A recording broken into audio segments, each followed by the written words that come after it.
কেন দিদি, ওরা কি করেছে? হ্যাঁ, ওদের নামে ডায়েরি করেছে তো থানায়? থানায় যদি ডায়েরি করো তাহলে ছাড়া পাবে না, যদি তো অন্যায় করে থাকে তাহলে ছাড়া পাবে না। তো কি করেছে এটা কি তারা?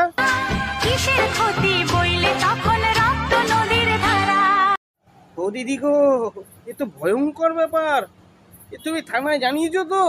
তাড়াতাড়ি জানো, কাউকে কাউকে ছাড়া হবে না। কি হয়েছিল এটা কি একবার বলো তো, কি পরিষ্কার করে বলো। আচ্ছা আচ্ছা, ঠিক আছে, বুঝলাম বুঝলাম। তুমি তোমার আসল রূপে আসো তো, সবাই দেখুক একটু। আসল রূপে এসে বলো কি হয়েছে খুঁটিনাটি, তারপরে পুলিশ নিশ্চয়ই ব্যবস্থা নেবে। এটা ঠিক না দিদি, তুমি নিজে ওদেরকে ডেকেছো, লেলে লেলে মজালে মজালে, এখন মজা নিয়ে নিয়েছে তুমি, এখন রক্ত নদীর ধারা পাওয়াতে এসছো। এই উল্টে তুমি কেস খাই যাবে, তোমারে ধরে নিয়ে যাবে জেলে। না না না, কেউ নেবে না, কেউ নেবে না দিদি। আমি ওদেরকে জিজ্ঞাসা করেছি যে তোরা কি আর মজা নিবি, বলছে না না বাবা, মজা নিতে যাবো লাস্টে আমার নামে আবার কেস করে দেবে, রক্ত নদীর ধারা পাড়া বইয়ে দেবে, ওরা আর কেউ নেবে না।